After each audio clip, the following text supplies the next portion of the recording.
শহীদ বুদ্ধিজীবী দিবস আজ 14 ডিসেম্বর 1971 সালের এই দিনে দখলদার পাকিস্তানি হানাদার বাহিনী ও তাদের দোসর রাজাকার আল বদর আল শামস বাংলার শ্রেষ্ঠ সন্তান বুদ্ধিজীবীদের হত্যা করে।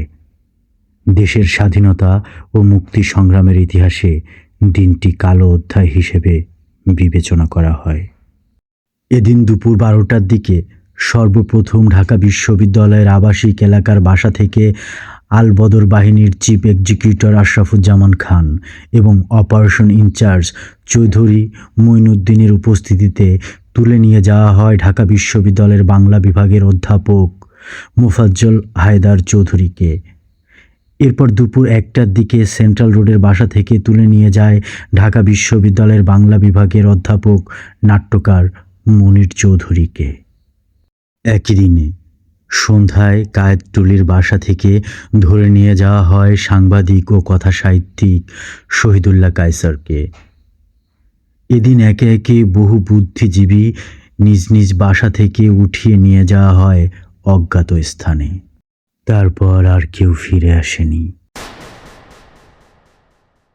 আমরা হারাই জাতির শ্রেষ্ঠ সন্তানদের।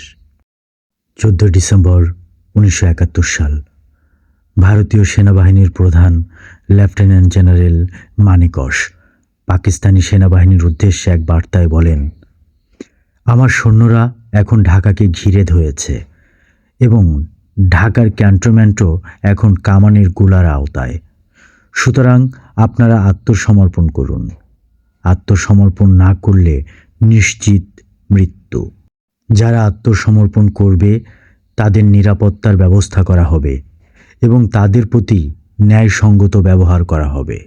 14 ডিসেম্বর বিকেলে পাকিস্তানের প্রেসিডেন্ট ইয়াহিয়া খানের কাছ থেকে লেফটেন্যান্ট জেনারেল আমির আবদুল্লাহ নিয়াজি যুদ্ধবিরতির জন্য প্রস্তাব অনুমোদন করেন। এরপর ঢাকার মার্কিন দূতাবাসে মার্কিন রাষ্ট্রদূতের কাছে যুদ্ধবিরতির প্রস্তাব পাঠায়। 14 ডিসেম্বর মুক্তিযোদ্ধা বদিউজ্জামান ও দুই ভাই যথাক্রমে শাহজাহান ও করিমুজ্জামানকে ঢাকার গোপীবাগের বাসা থেকে তুলে নিয়ে যায় আল বদর বাহিনী। 14 ডিসেম্বর 1971 সাল পাকিস্তানের পররাষ্ট্র মন্ত্রণালয়ের একটি সূত্র নিশ্চিত করে, পাকিস্তান সামরিক বাহিনীর পূর্বাঞ্চলীয় কমান্ডার লেফটেন্যান্ট আমির আবদুল্লাহ নিয়াজি যুদ্ধবিরতির প্রস্তাব মানতে প্রেসিডেন্ট ইয়াহিয়া খানকে অনুরোধ করেছেন। মূলত এর আগে প্রেসিডেন্ট ইয়াহিয়া খান ও জেনারেল নিয়াজি অপেক্ষায় ছিলেন কয়েকদিনের মধ্যেই মার্কিন সপ্তম নৌবহর বঙ্গোপসাগরে এসে উপস্থিত হবে। 14 ডিসেম্বর চাঁপাইনবাবগঞ্জ শহরের পাশে শহীদ হন বীর শ্রেষ্ঠ ক্যাপ্টেন শহীদ মহিউদ্দিন জাহাঙ্গীর।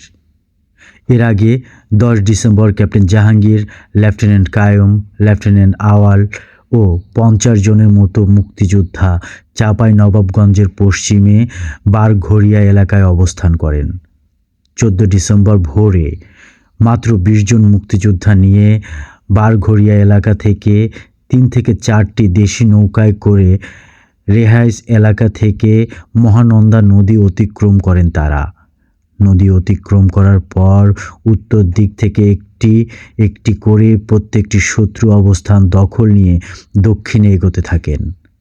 তিনি এমনভাবে আক্রমণ পরিকল্পনা করেছিলেন যেন উত্তর দিক থেকে শত্রু নিপাত করার সময় দক্ষিণ দিক থেকে শত্রু কোনো কিছু আঁচ করতে না পারে।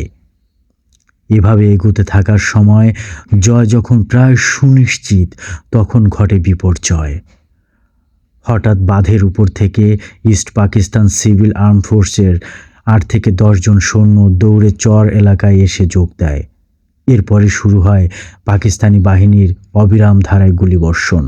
ক্যাপ্টেন জাহাঙ্গীর জীবনের পরোয়া না করে সামনে এগিয়ে যান।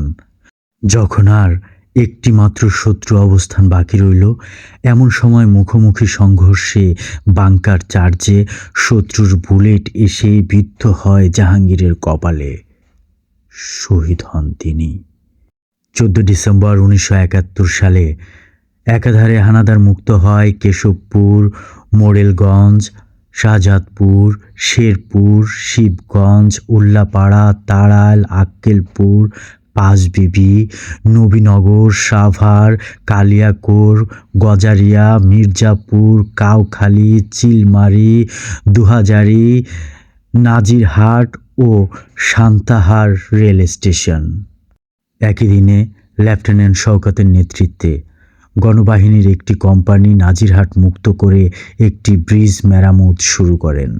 14 ডিসেম্বর ক্যাপ্টেন জাফর ইমামের নেতৃত্বে 10ম ইস্ট বেঙ্গলের মুক্তিযোদ্ধারা দুপুর 12টার দিকে চট্টগ্রাম বিশ্ববিদ্যালয় এলাকায় পৌঁছায়। 14 ডিসেম্বর পাকিস্তানি হানাদার বাহিনীর একটি ব্রিগেড বার্মায় পালায়নের সময় মুক্তিবাহিনীর হাতে ধরা পড়ে। 14 ডিসেম্বর সিরাজগঞ্জ হানাদার মুক্ত হয়।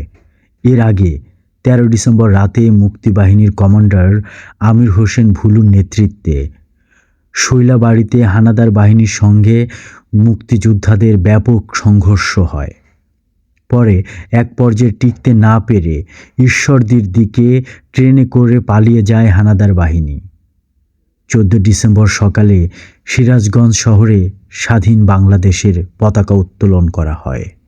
আমাদের মহান মুক্তিযুদ্ধের ইতিহাসে 14 ডিসেম্বর গুরুত্বপূর্ণ ও ঘটনাবহুল একটি দিন হিসেবে ইতিহাসের পাতায় লেখা থাকবে।